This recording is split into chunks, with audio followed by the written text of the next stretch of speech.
Good morning, Vikings. This morning, 7G will be leading our prayer and pledge of allegiance. Please stand. In the Father, Son, Holy Spirit, amen. Hail Mary, full of grace, the Lord is with thee. Blessed art thou among women, and blessed is the fruit of thy womb, Jesus. Holy Mary, Mother of God, pray for us sinners, now and at the hour of our death. Amen. In the Father, Son, Holy Spirit, amen. Please continue to stand to recite the pledge.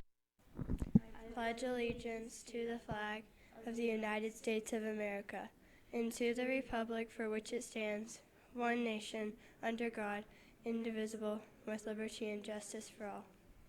It is Friday, January 18th, 2019. This is Johanna and Jordan. And our news starts right now.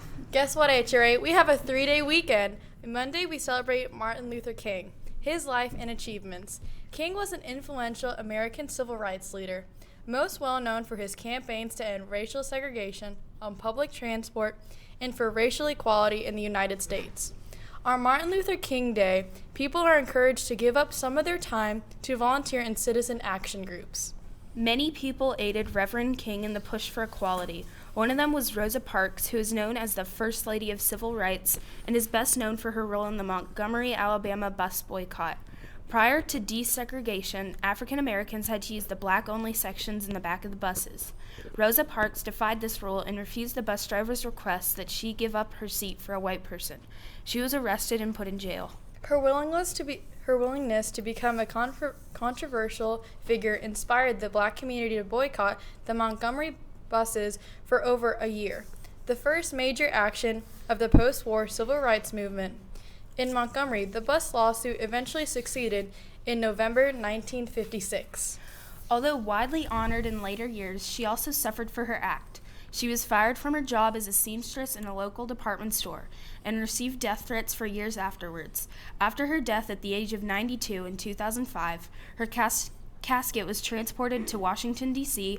on a bus similar to the one in which she made her protest, to lie in honor in the rotunda of the U.S. Capitol. She was the first woman and the second African-American person to lie in honor in the Capitol. An estimated 50,000 people viewed the casket there, and the event was on broadcast on television. Rosa Parks was a brave individual who cared a great deal for equality for all people.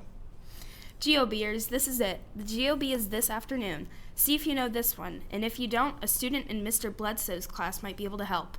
Which river contained entirely in Tennessee is the longest? Is it the Tennessee?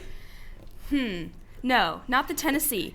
Here's one of Mr. Bledsoe's students. Maybe she can tell us. So, Callista, what is the longest Tennessee river located entirely in Tennessee? The river is the Duck River, which runs through several cities, including Manchester, Shelbyville, Columbia, and Centerville. Here's an interesting fact about the Duck River. It is home to over 50 species of freshwater mussels and 151 species of fish, making it the most biologically diverse river in North America. Wow, that's amazing. You fourth graders sure are smart. Thanks, Callista. All right, now I've got one for you. Which Tennessee Indians were called the Mound Builders, and where in Tennessee is this largest mound? Do we have another fourth grader on hand? I'm stumped. Miller, can you tell us? Sure. The Woodland Indians lived all over Tennessee in major river valleys and along smaller rivers and creeks. The largest mound is the Pinson Mound in Madison County. The mounds were used for ceremonies and burial grounds.